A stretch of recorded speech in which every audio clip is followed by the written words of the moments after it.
Hey there, viewers. No parent is ever prepared to hear certain truths, and today in court, one mother reached her breaking point.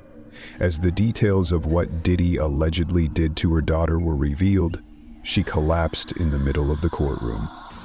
The silence that followed said everything. Let's get into it. Chapter 1. The Sketch Artist. I got there before anyone else. Courthouses always look bigger when they're empty, like theaters waiting on their actors. The walls held the same beige that tried to feel official but came off more like hospital decay. My footsteps echoed across the polished linoleum as I made my way toward the sketch bench, a little wooden island in the corner near the jury box. It wasn't marked for artists, but they always put me there anyway, out of the way, unseen. I set down my coffee on the bench's edge and let my case fall open. A small set of compressed charcoal sticks, a kneaded eraser I'd shaped into a perfect spiral weeks ago, and a fresh sketch pad with reinforced binding. I ran my fingers over the pages like I always did, checking for texture, for any warp in the paper. It calms me more than the coffee does. The courtroom lights were dimmer than usual. Maybe one of the fluorescents overhead was going out, or maybe they were doing that thing where they tried to create a more solemn tone for a high-profile case. Either way, it gave everything a strange weight. The silence wasn't silent either. It had a hum, like the room itself was thinking. They told me yesterday that this hearing would be unusual, non-televised, no live stream, but a full team of sketch documentation required for archival purposes. That's rare. Most courtrooms barely want one sketch artist. But for this, 3 of us were rotated in shifts. I'd pulled the morning run. The doors opened slowly, and the bailiffs stepped in first, 2 of them. One older, with a limp in his right leg. I'd sketched him once before in a drug case where the defendant threw a chair. He gave me a nod. The other was younger, clean-cut, barely glanced my way. They both walked like they knew something they couldn't say. People filed in behind them. Staff, advisors, assistants, and whoever else counts as essential personnel during these hearings. None of them were looking at each other. Everyone seemed to drift to their assigned seats, like marionettes pulled by memory instead of strings. He came in. Diddy didn't walk in like a man on trial. He moved like he was still hosting the room. Straight back. No cuffs, no visible tension in the shoulders, just blank. I'd sketched hundreds of defendants over the years. Most had tells, biting lips, darting eyes, foot tapping. He had nothing. Like someone had hollowed out everything behind the face and left only posture. I started sketching. Quick strokes for the outline, slow curves for the cheekbones. The charcoal smudged on my palm as usual. I focused on the eyes. They say everything, even when the mouth doesn't move. But his were unreadable. Not empty, just unreadable. I couldn't find where the shadows ended in them. I had to darken the edges again and again just to get close. He sat down, and I moved on to the judge. The usual sternness, slight droop in one eye, lips pursed into legal neutrality. I'd drawn him before, too, 2 years ago during a fraud trial. He looked older now, or maybe just more tired. I shaded in the wrinkles slower this time, like I needed to respect every line earned. When I glanced up again to capture the attorneys, that's when I saw her. Back row, right-hand side. She didn't belong with the staff or press. No badge, no laptop. Just a faded black coat and a folded piece of cloth on her lap. Her hands were clenched around a rosary. Not the shiny kind. This one looked old. Wooden beads rubbed down from years of use. Her fingers trembled slightly, nails chipped and uneven. She wasn't looking at the front of the room. She was looking at the ground, and she wasn't blinking. Something about her made my pencil freeze. I'd drawn worried mothers before, broken spouses, the occasional child clinging to a courtroom stuffed animal. But this woman wasn't crying, wasn't fuming. She looked prepared, like someone sitting through a sermon they knew would hurt. I flipped to a fresh page and started sketching her without thinking. I shouldn't have. That wasn't my assignment, but my hand moved anyway. Her brow had a fold in it that wouldn't ease, and her shoulders were pulled in like they were trying to make her smaller. As I darkened the contours of her face, I noticed the beads of the rosary reflected a faint sheen from the courtroom lights, small circles of defiance in her grip. I didn't finish the sketch. Something about drawing her eyes felt wrong, like she wasn't mine to render yet. The session was brief that morning. Procedural noise, scheduling, some sealed exhibits being handed over, nothing dramatic. But the quiet was different. Not the usual shuffle and coughs. It felt staged, like a rehearsal. The judge's voice felt distant, even though I was sitting just 30 feet away. When it ended, people stood slowly. No one clapped or spoke. Even the chairs being pushed back sounded muffled. Diddy stood, turned to leave, and I caught a final look at his face. That's when I noticed something odd.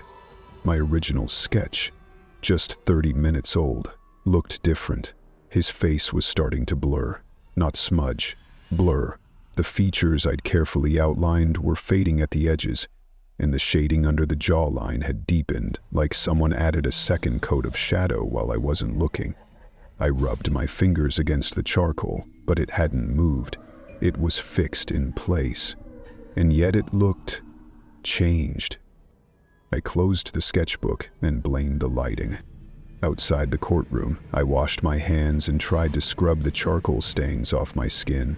They'd left darker streaks than usual, almost oily. My hands looked like they'd been in ink. Back in the hall, the older bailiff approached me.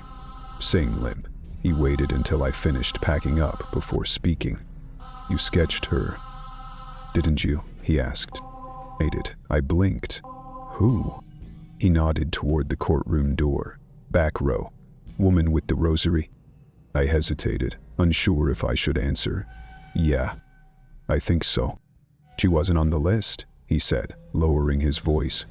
"Didn't check in, but she's here for the daughter." "The daughter?" He looked over his shoulder, then leaned closer. "She'll be testifying tomorrow, if the court doesn't find a reason to remove her. They've been trying to suppress that file for years." I waited for more, but he didn't give it, just tipped his head and walked away. I stood there with my sketchbook clutched tight in both hands, heart beating a little too fast. The hallway felt colder now, not empty, just colder. And somewhere deep in the building, I swear I could hear a voice, humming. No tune, just rhythm. Like someone rehearsing silence. Chapter 2. The Red Folder. I wasn't supposed to stay, but the clerk waved me down with that familiar half shrug that meant, technically I shouldn't, but no one's watching. He stood in the corridor leading to the sketch reference room, holding a cardboard bin filled with folders. "Got your next stack," he said, gesturing for me to follow. "Already?" I asked. It was mostly procedural today. "Exactly. They want coverage for tomorrow. Backgrounds, faces, layout, all of it. Might be more important than the hearing itself." I followed him down the narrow hall. The lights flickered once as we passed under a faulty panel. The courthouse always felt like it was falling apart slowly, one human creak at a time. We reached the sketch room, really just a side office lined with filing cabinets and an old drafting table, and he set the box down with a grunt. Abely said, "Just scan through, prep anything you need, don't copy, don't scan, just absorb." I nodded and sat at the table, fingers already twitching to flip through the stack. Most were typical. Interior layouts of the courtroom from previous days, staff seating maps, a few blurred stills of the defendant at varying angles. But halfway through the box, something caught my eye. A red folder. Not maroon, not burgundy. Red. vivid against the pale manila and gray that surrounded it. Its label, handwritten in black ink, SEV/Regina V 200-92018. Restricted. It wasn't paper-clipped, it wasn't taped shut, it just sat there, like it didn't know it shouldn't be seen. My first instinct was to ignore it. Red folders usually meant internal use only, sealed files, pre-trial notes, sometimes inadmissible evidence. Artists weren't supposed to look at them. But it was in my stack. I didn't put it there, and I remembered the initials. Regina V, the woman from the courtroom, the one with the rosary and the silence. I opened it. The first page was a set of scanned notes, handwritten, unlined paper, names redacted. Phrases stood out in slashes of angry ink. Back room sessions.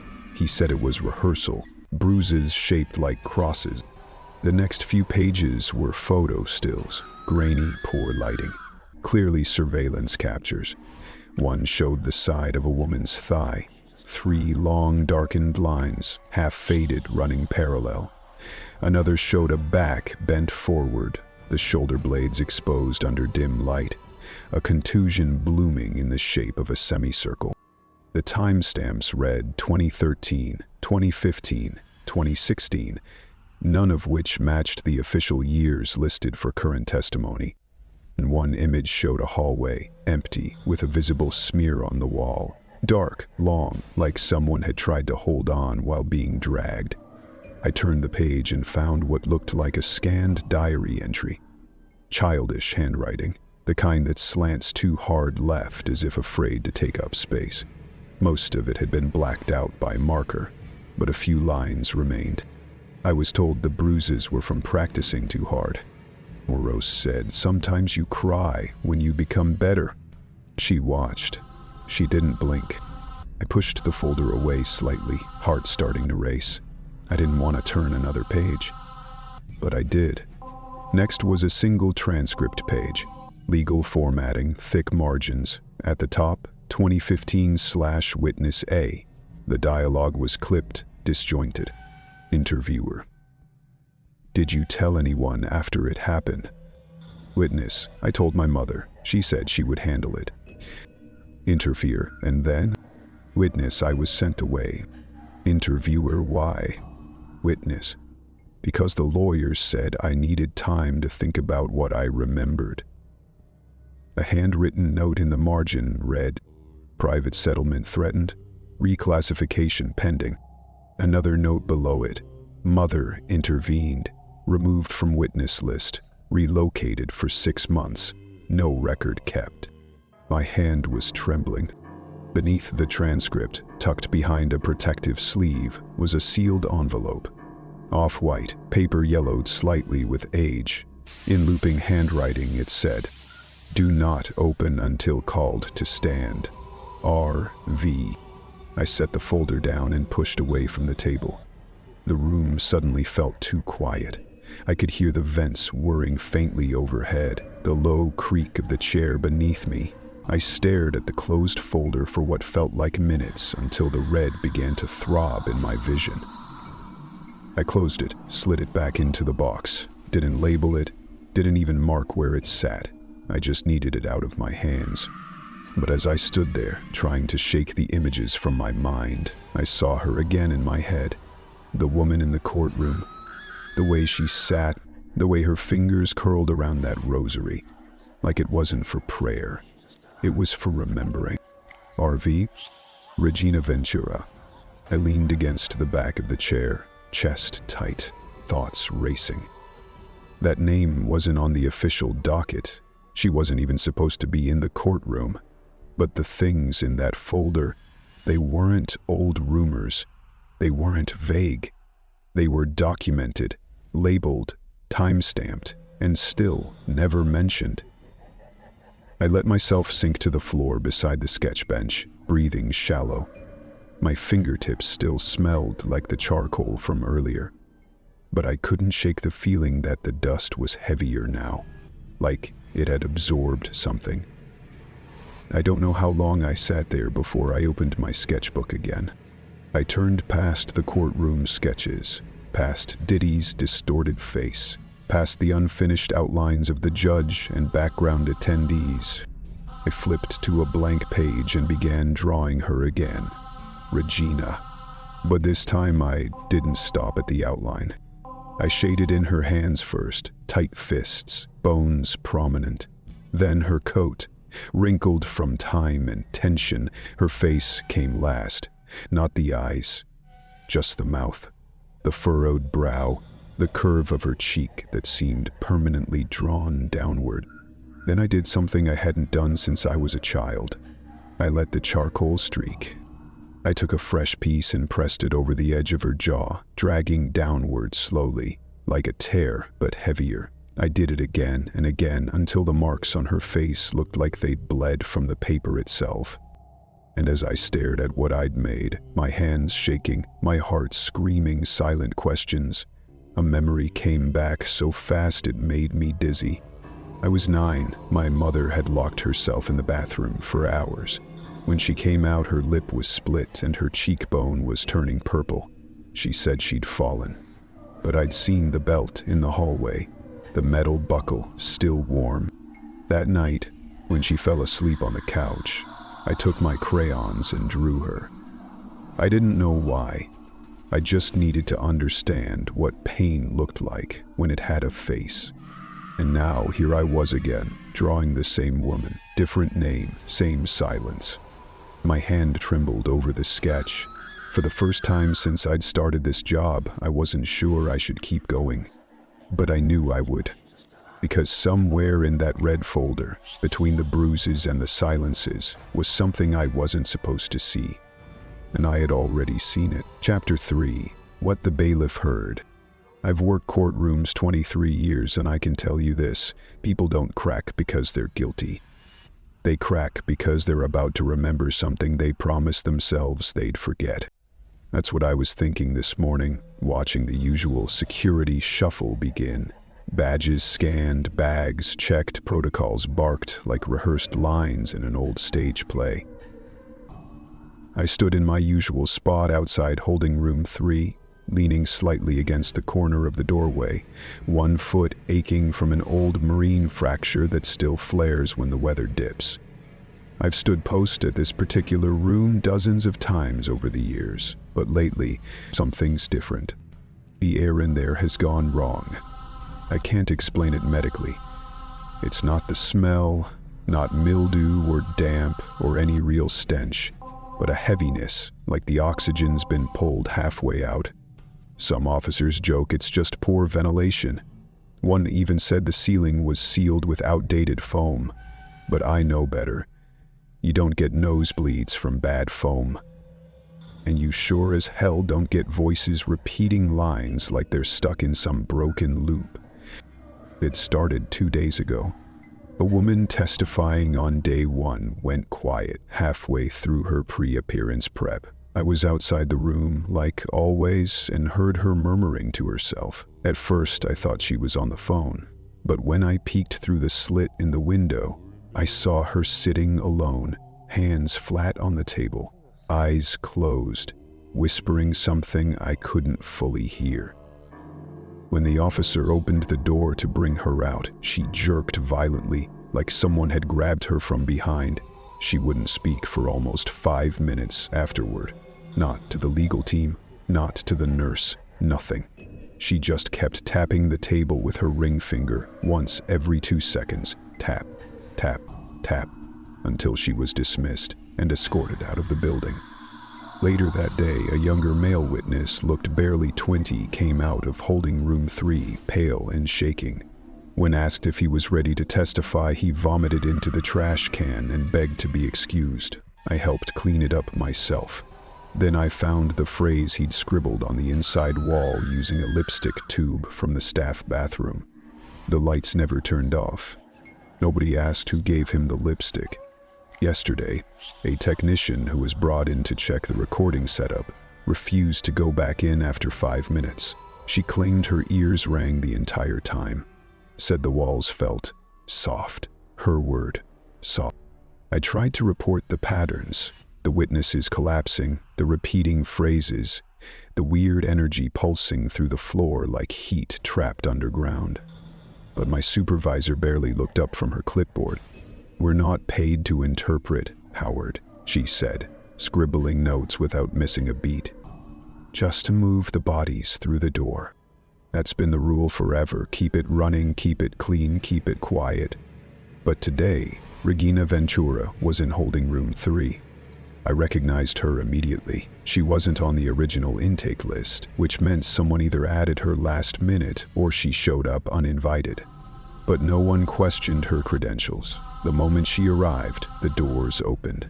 A name whispered down the hallway was enough.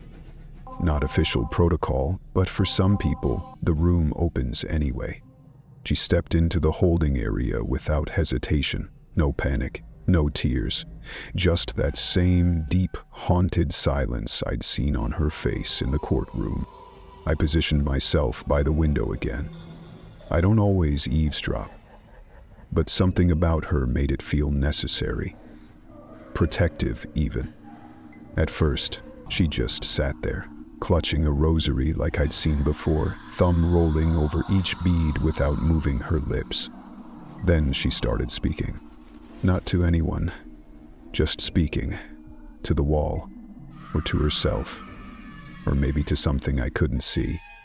Her voice was low, cracked at the edges like she'd been screaming into pillows for years and forgot how to raise it.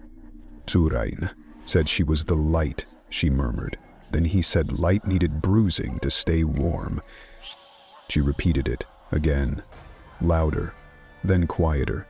A chant, not quite prayer, too structured for that, like she'd rehearsed it, like someone had made her rehearse it.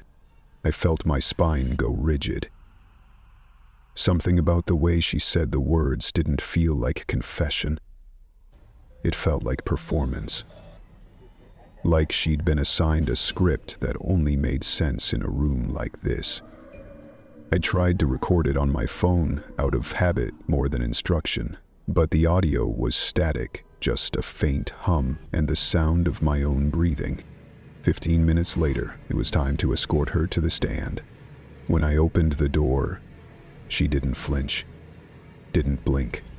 She stood slowly, rosary still in hand, and walked toward me like someone who had already accepted the end of something.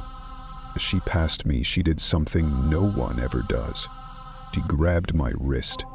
Not hard, just firm, purposeful. Her eyes found mine, and in that brief moment I didn't see tears. I saw instruction. "If I fall," she whispered, "don't let them carry me out until I finish." Then she let go. I wanted to stop her, ask her what she meant. Tell her I'd seen enough people fall in that courtroom and none of them finished anything. But she was already walking, and I just stood there, watching the rosary dangle from her hand like a fuse. I don't know if it was something in her voice or something in the room, but I swear the hallway grew colder the second she left. Not a draft, not airflow, just cold, like the memory of cold. And then I remembered something I hadn't thought about in years. My daughter, 9 years old, hospital room, final days.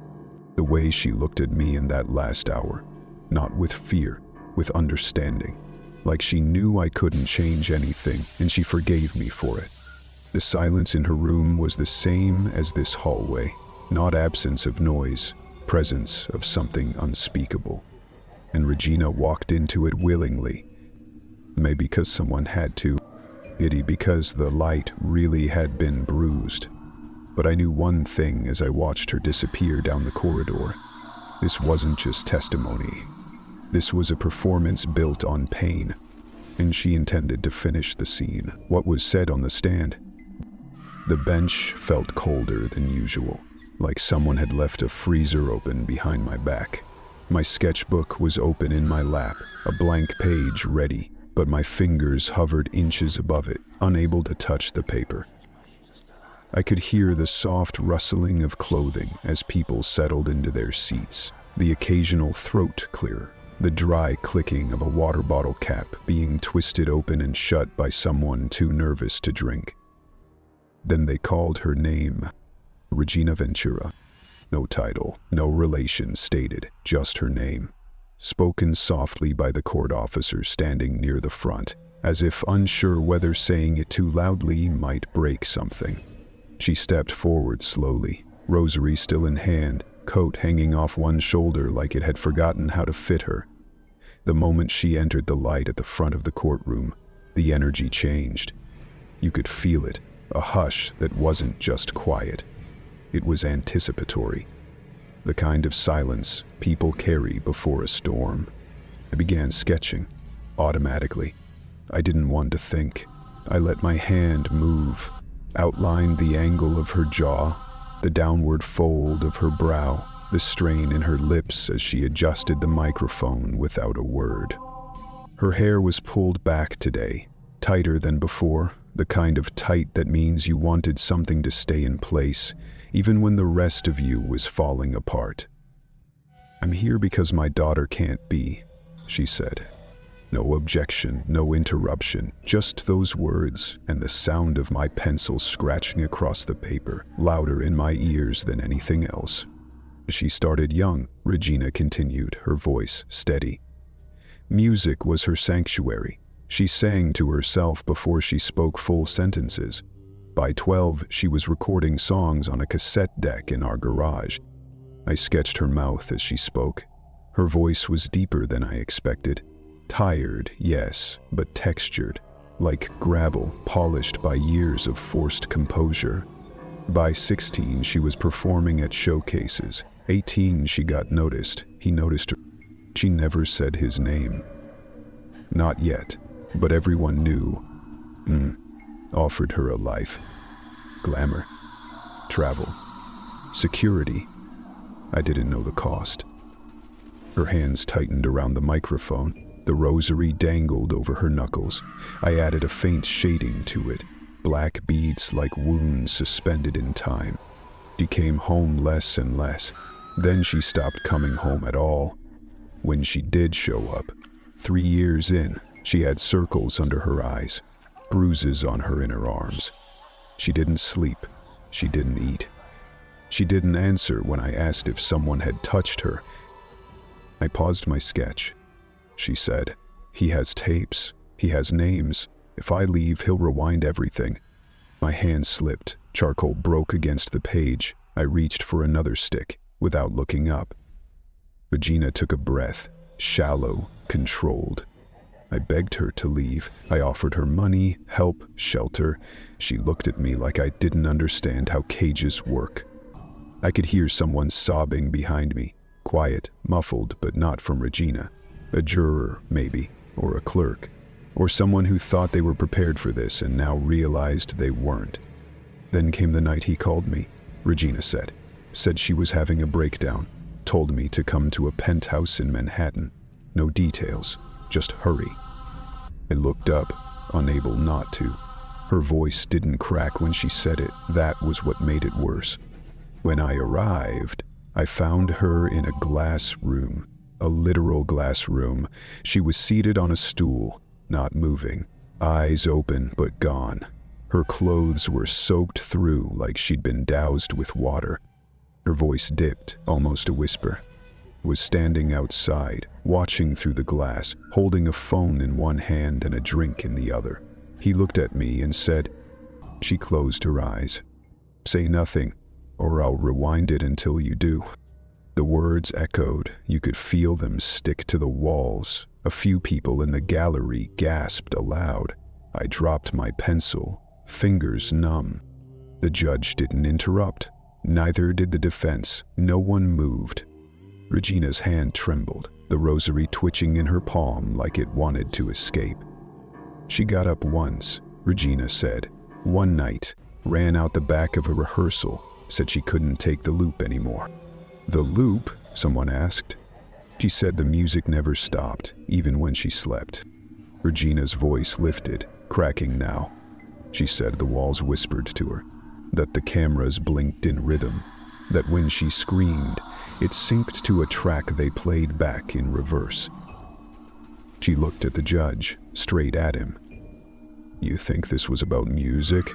This was about memory control, psychological rehearsal.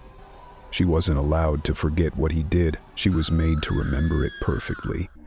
Then, without warning, she spoke 2 names. I didn't catch the first. The court clerk lunged to redact it almost instantly. There was a sudden blur of motion, someone rushing toward the judge, a paper being slipped into the record. But the second name came slower. Room 7G, she said, where the sound loops. The room froze. She didn't elaborate. She didn't have to, because the moment she said it, sound loops. Her body began to shake. At first, it was subtle, a tremor in her fingers. Then her arm jerked once, then twice. Her jaw locked, teeth clenched so tightly I could hear it across the courtroom. Her rosary snapped. Beads scattered across the courtroom floor, clicking like glass marbles rolling under seats. Her eyes rolled back. She let out a guttural breath and collapsed sideways, hitting the floor with a thud that shattered the stillness of the room. Panic exploded. A medic rushed forward. 2 bailiffs leaned over her, one shouting for an EMT team. The judge stood, but didn't speak. The air felt vacuumed, like everything was holding its breath. It sat frozen. My sketchbook had fallen open on my lap, and on the page where I'd drawn the scene in fragmented motion, something wasn't right.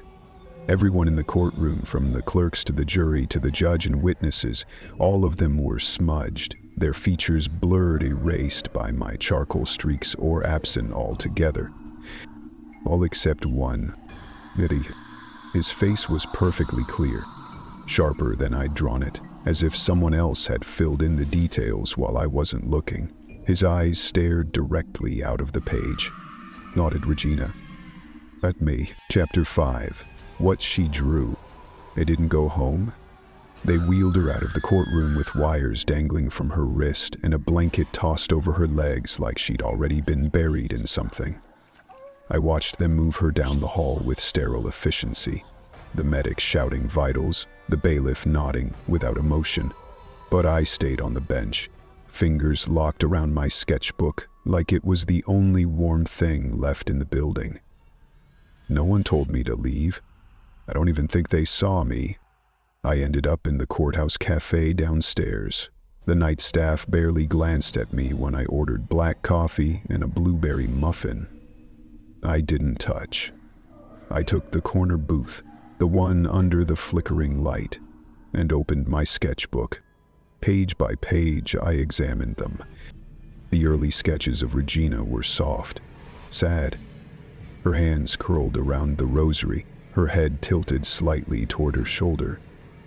But it wasn't just her expression that unsettled me now. It was her eyes. The deeper I stared at them, the more I realized I'd drawn something else inside them. Eccentric circles. Not perfect, not uniform, but present. They pulsed from the center of each pupil like ripples on dark water. At first, I assumed it was just my shading. Maybe I'd pressed too hard with the charcoal or dragged the eraser in a circular motion without noticing. But I don't draw like that. I never have. I flipped to the next sketch. Same thing. And the next.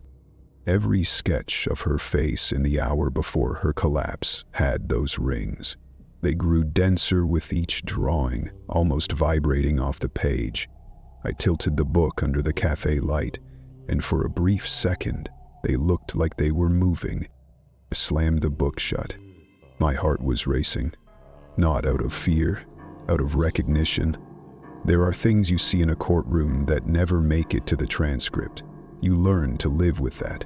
But what happens when those things start appearing in the margins of your own work? I took a breath and forced myself to open the book again.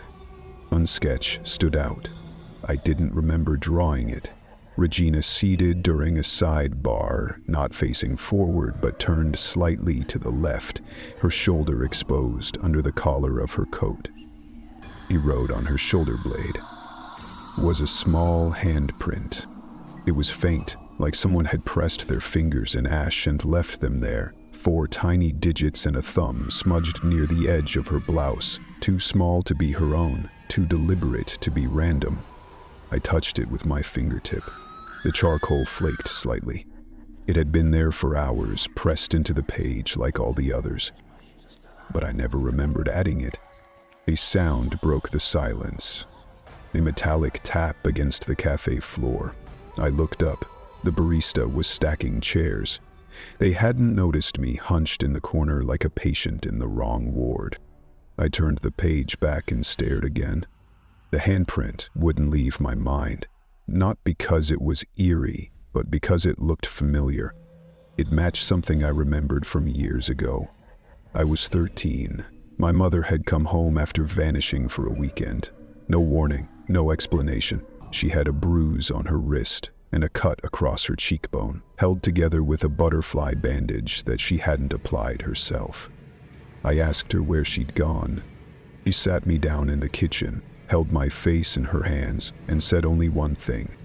Maybe they have a way of remembering you without seeing you. I didn't understand what it meant at the time, but I saw the fear in her eyes, the way she kept checking the windows like someone was going to appear in the reflection. She never ran away again, but she also never said who they were. Now I wondered if she'd sat in a courtroom like this once, if she'd held a rosary with chipped beads and rehearsed her silence before someone like me drew her too well. I checked my phone. Nothing in the news. Not a single headline about Regina's collapse. No photos, no updates. Just a few vague articles about the day's emotional testimony and a clipped quote from an anonymous insider. She remembered the part we paid to forget. That was it. No mention of the rosary, no mention of the convulsions, no mention of the phrase Room 7G. It was being scrubbed, filtered out, processed into something clean enough to forget. I should have gone home. I should have filed the report, emailed the day's sketches, and left like everyone else, but my hand wouldn't stop moving. I pulled out a fresh charcoal stick, sharpened to a precise point, and began drawing again. Not a courtroom. Not Regina on the stand. I drew the hallway, the stretch of corridor between holding room 3 and the double doors of the main courtroom. I drew the reflection in the glass window of the holding room, just enough to see a figure seated inside, blurred by glare. Then I started drawing her face, again. This time I didn't look at references. I drew from memory. And that's when it happened. When I turned the page to find space for her shoulders, there was already something there. A sketch I hadn't made. Regina, seated in a hospital bed. Eyes open. IV in her arm. The mouth parted. And in the center of her lips, formed clearly in the curve of the shadow, were the words, Room 7G. I dropped the sketchbook. My body went numb. I picked it up with shaking hands, checking the pressure marks on the page, the strokes of charcoal, trying to find the origin. But it was mine. Same angle, same technique, same pressure. I had drawn her, I just didn't remember doing it. Or maybe I wasn't supposed to. Maybe the sketch had drawn itself. I reached for my coffee, hand trembling so hard I spilled half of it across the table. The barista glanced over but said nothing. I sat there for another hour, staring at that page, at Regina's open eyes, at the hospital bed I'd never seen, and at the phrase written from a place far deeper than memory. Room 7G. Whatever that place is, she was still in it. And now maybe I was too. Chapter 6, Room 7G. I wasn't supposed to hear her. But that's the thing about courthouses. Nothing echoes louder than a whispered name. And when the sketch lady said it at the water cooler outside the records wing, eyes wide like she'd seen a ghost, etched in graphite, I perked up like a dog hearing a treat bag open. Room 7G. She said it like it meant something forbidden, like it wasn't a room at all, but a door to something buried. And I'm the guy who finds buried things. I'm Malik, by the way, 27, court records clerk, been here 4 years. I wear hoodies under my blazer and label every internal memo with bad puns just to see if anyone's paying attention. No one is. which is how I get away with a lot. Like what I did that day. I waited until she walked off, clutching her sketch pad like it was bleeding, then turned around and pulled up the master floor directory from the courthouse archives.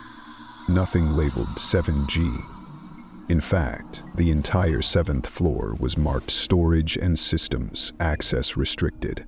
No courtrooms, no offices, just vague facility rooms with security-coded doors no one seemed to use anymore. Which was a lie. Because I know storage rooms.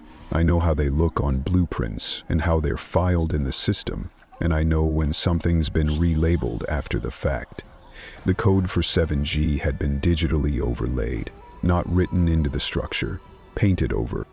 I dug deeper. Old schematics from the 90th before the renovations showed something different. Back then, room 7G had a name. Media Test Vault. Its dimensions were strange. Too small for a courtroom, too large for a closet.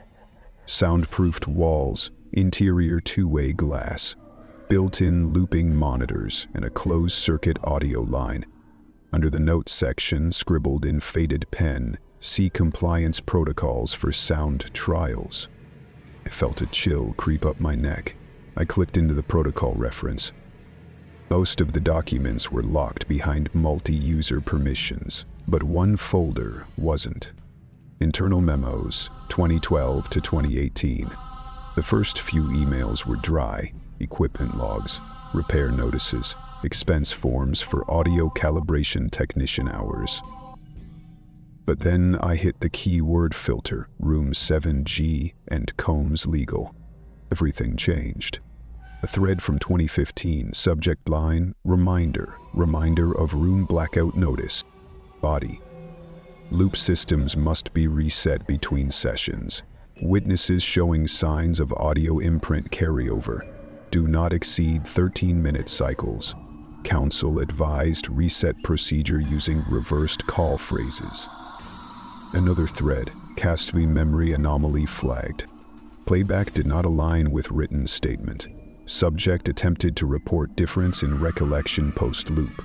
Recommended silence period in force. Counsel prefers compliance over coherence. I kept scrolling until I found an attachment labeled 13sec_loop_CV1. Wave. I clicked play. The clip was low quality, garbled, distant, the kind of audio you only hear late at night when your phone starts playing things by itself. The girl sobbing. A voice whispering something I couldn't make out. Then her voice, shaking, soft. Baby told me it was practice. I thought it was a prayer. Click. Static. I sat there, jaw clenched, the office around me suddenly too bright and too quiet. The sound hadn't come from my headphones. It had come through my desk speakers. I glanced around. No one noticed, everyone buried in their redacted workflows and late lunch emails. But I knew what I'd heard, and I knew who she was talking about. This wasn't some rogue rehearsal video. This was procedure. Legal memory control disguised as coaching. Witnesses weren't being deposed, they were being trained. And Regina, she hadn't just been a mother with grief and a rosary. She had been here before. I pulled up the witness list from 2015. Her name didn't appear, but there was a placeholder entry, Witness A, removed, settlement pending. The linked note read, Mother agreed to retraction, file re-signed, reset authorized. Reset. I leaned back, stomach twisting. That's what happened to her. That's why no one remembered her first testimony. She was silenced. Not through bribes or threats, but through protocol. A system designed not to erase memory, but to distort it, to loop it into obedience. The buzz made me jump. My office phone blinking red. Line 2. No name, just the word external. I picked it up, heart pounding. Clerk's desk, Malik speaking. Silence. Then static. Faint, like rain on metal. And a voice, not quite male, not quite female. distorted, like it had been played backward and translated twice before reaching me. It said one thing. She finished her line. "Now we draw yours." With dead air, I stared at the phone. For the first time since starting this job, I felt like I wasn't just processing records. I was the trial sketch. The courtroom was colder than before. I noticed it the moment I stepped through the doors. Not in temperature exactly, more in texture. Like the air had thickened overnight.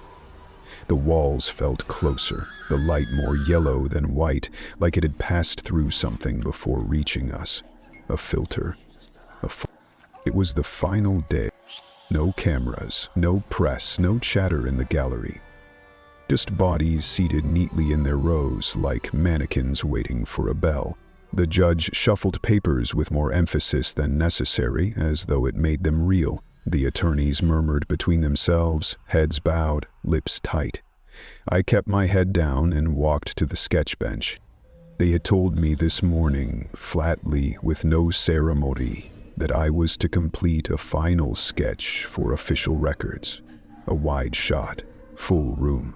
Defendant, bench, gallery, jury all present. Clean and suitable for sealing. No mention of Regina. There was no mention of the collapse.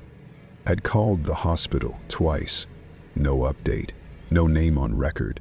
Just a curt voice telling me there is no patient here by that name. But I remembered her. My sketches remembered her. The bruises, the posture, the echo of her voice when she said room 7G without blinking. And now the room where she had spoken was scrubbed like it had never held her. I opened my book to a new page, fingers trembling only slightly.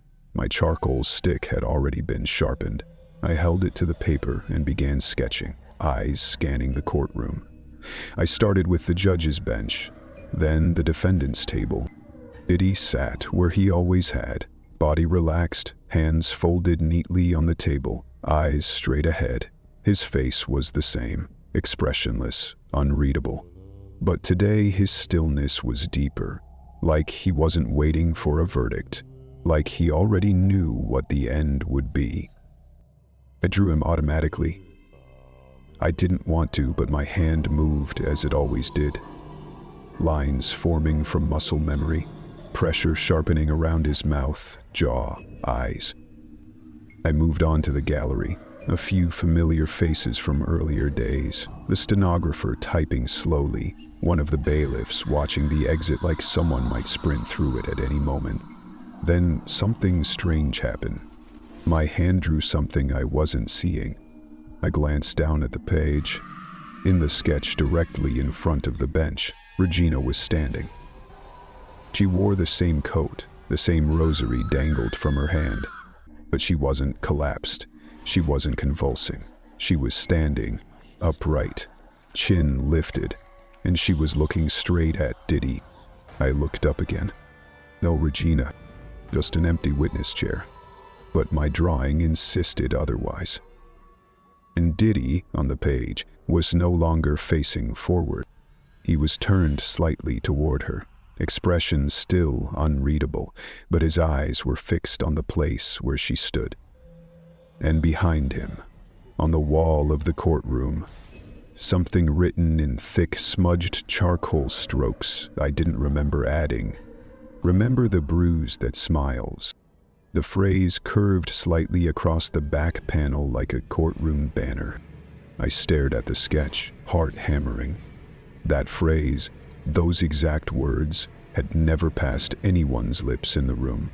Not in testimony, not in whisper. I hadn't heard them, but my hand had drawn them. Something buzzed to life above me, a faint electrical hum, the kind of sound systems make before they activate, a breath from the ceiling, a coil warming up. I turned slowly, eyes sweeping the ceiling tiles. Nothing changed visibly, but I heard it, that slight feedback whine buried beneath the air conditioning, and underneath that, a looped click. Barely audible, like a metronome out of time. No one else looked up, no heads turned, no reactions, except one. A junior attorney leaned slightly toward another and muttered under his breath, just loud enough for me to catch it. "It's just the loop again. Again." They knew. My stomach flipped. I stared back at the sketch. Regina was still there, her outline sharper now, the shading on her coat more detailed than I usually drew, like someone else had filled her in. And Diddy's eyes in the drawing, they weren't just looking at her anymore. They were looking at me. I looked up, and there he was, in real time, in real light. His head turned, his eyes locked on mine, and he didn't blink. Not once.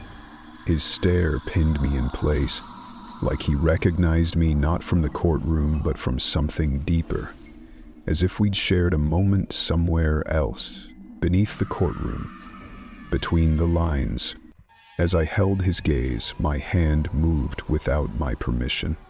The charcoal cracked in my grip, snapping with a soft pop. The tip splintered across the page, streaking Regina's face with a black scar that hadn't been there seconds before. The lights flickered. Just once, a blink of the entire room. Enough for every head to lift in unison. Enough for the silence to swallow the moment whole. Then the gavel came down. Once. Sharp. Final. Adjourned. And just like that, the courtroom began to empty. Quietly, orderly. No questions, no verdict, no official conclusion. Just bodies rising and moving toward the exits, like they'd finished watching a play they didn't quite understand. But I stayed seated, sketchbook still open, and I looked down one last time. The drawing had changed. Everyone in the courtroom, every figure I'd drawn, was gone. The judge, the jury, the bailiffs, the attorneys, the gallery, all erased, except for one figure, standing alone in the witness box, face turned upward, mouth open, like I was about to speak, like I was about to say something I wasn't supposed to know. Chapter 8. The mother's voice. Journal entry, date unknown. Haven't touched charcoal since. The verdict that never came. Not because I'm afraid of what I'll draw, but because I already drew it. Every stroke still lives under my skin, etched like the pressure marks left on paper after something's been written too hard. You can erase the line, you can't erase the indentation. It's been weeks. Regina never returned to court. No mention of her name in the official transcripts, not even a placeholder. It's like the stand she collapsed on was wiped clean with bleach and denial. The gallery moved on. The judge recessed. Diddy walked out of that room the same way he entered it, untouched, like the trial wasn't a proceeding but a rehearsal. And now I'm here. A rented room with fading wallpaper and a single mirror that I've covered with a towel because I don't trust reflections anymore. This morning, a package arrived at my door. No postage, no return label, just a brown paper wrap tied with what looked like dental floss. There was no knock. I didn't hear it placed. It was just there, sitting neatly on the threshold, like it had always belonged to me. Inside was a sketchbook, old, weather-stained, the edges curled with moisture, the binding frayed. On the front, scrawled in smudged ink, Ernie, 20092-015. Opened it with a breath I didn't know I was holding. The first page showed her daughter. Not her face, never that. Just limbs, backs, the sides of thighs, the base of the neck. Bruises in constellations, bruises in symmetry, each one labeled in Regina's tiny, compressed handwriting. Some had dates, some had only numbers, some had no words at all, just a spiral. That spiral showed up again and again. First I thought it was a flourish, a way to separate sections. Then I looked closer. Each spiral had a cross woven into the center, like a rosary, tiny circles chained together, tightening toward the center until the last loop became the bead that never rolled away. There were notes, too, scribbled in the margins, not full sentences, fragments of thought and memory, as if written mid-panic and never revised. She said the mirrors blinked. The loop never ends, it just restarts with new names. And if she spoke out loud, he rewound her. One page was all numbers, scored in rows and circled in sets of threes. Another had a courtroom layout, but it was wrong. The chairs were facing each other. The bench was empty, and where the witness box should have been, Regina had drawn an open door. Inside the door, nothing but black.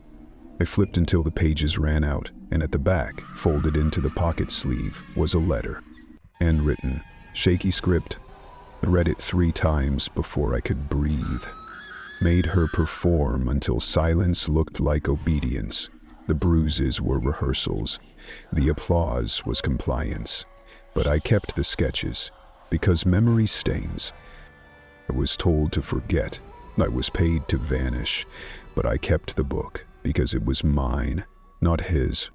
Failing. They told me I collapsed, but I remember finishing. I closed the book.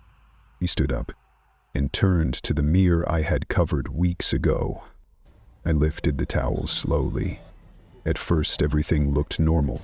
My face drawn, my hair unwashed, the shadows under my eyes blooming like bruises I hadn't earned. But then I moved my right hand, and the reflection didn't fall. My real hand stayed down. The reflection lifted hers. She was holding something. A rosary, beads glinting faintly under the light, strung like memory from her fingers. I blinked. The mirror didn't. I staggered back, heart pounding, palms sweating. My sketchbook had fallen open on the bed behind me. It was on a blank page, or should been. But there was a drawing, a new one, sitting at this desk, in the red folder I wasn't supposed to see.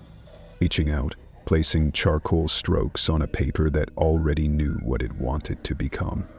And in the corner of the page, beneath the outline of Regina's eyes, was a final note, not typed, not drawn, written in her same careful hand. You were there too. You drew her, didn't you? Then draw this, a mother's voice that wouldn't collapse, just cracked until it echoed. Stared at those words until they blurred, and then I wrote my own, right below hers. I've drawn courtrooms, I've drawn liars, but now I draw what was rehearsed to be forgotten. This time, I will not forget her. I lifted the charcoal, pressed it to the paper, and began again.